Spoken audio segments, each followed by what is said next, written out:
Bruce Rader back with Brian Parsons, Nathan Epstein, and our insider, Jake Ciely from The Athletic. All right, Jake, not to beat a dead horse, but once again, Washington was horrible during most of the first half against the Steelers. Missed tackles, penalties, only 6 first downs, 0 for 8 on third down.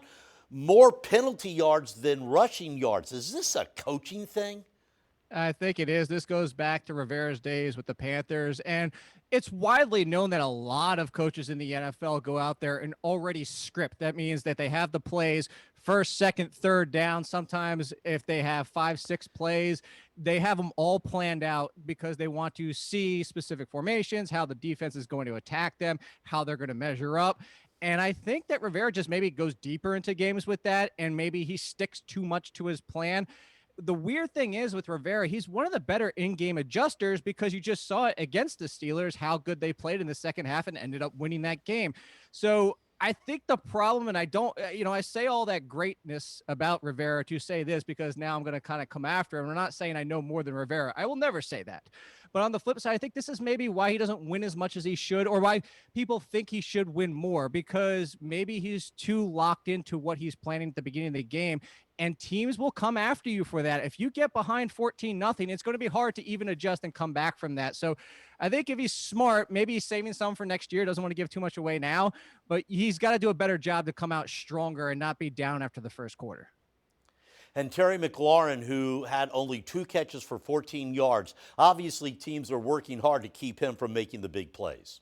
And it's smart, but let's be honest about it. It's his first bad game of the year, even with defenses looking at him and saying that is the legitimate only great receiving threat on this Washington football team, is that he's had good games all year long. So the Steelers defense, one of the best in the league. The Steelers defense took him away, and that's okay because they still won the game. So if you're going to go after him to that level and you're going to just say, we'll let everybody else beat you, this team has started to provide enough options for Alex Smith and the rest of this offense to get other people like Cam Sims involved and able to beat the opponent. But I would expect a bounce-back game for Terry McLaurin this week.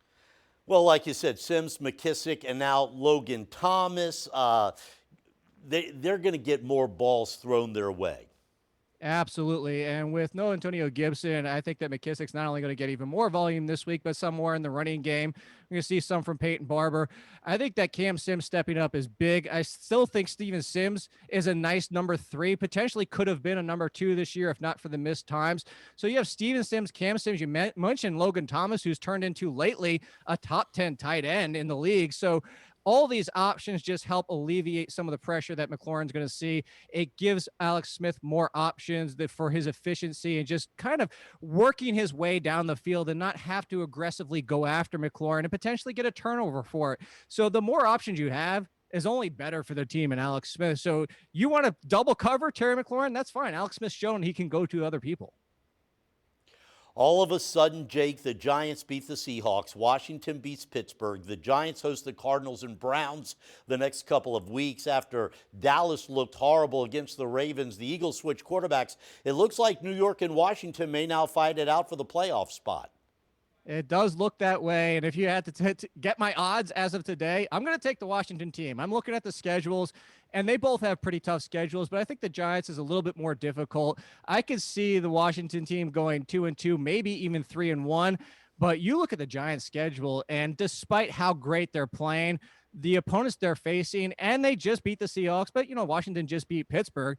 I would say maybe 1 win, and at best case 2. And if that comes down to it, all we need is the Washington team to win one more game than the Giants for the Final Four to win this division. The tiebreaker goes to the Giants, so they have the leg up on that. But just come out with one more win than the Giants, and I would, like I said, I would bet on that as of today. This Washington team looks more complete with less questions going down the stretch.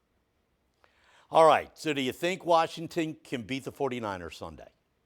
I do. I'm surprised that Vegas is giving them, I think, 2 or 3 points, that being the 49ers. Maybe that's just the home field advantage because that's usually what it comes out to. So they're saying neutral field, it's about even. I would still take Washington. I don't know how you look at this team. Look at the fact that they just beat Pittsburgh. Look at how good they're playing, how much defensive pressure they're getting. And then look at the 49ers with Nick Mullins and all the questions they have, despite how good Shanahan's doing with all the injuries he's dealing with.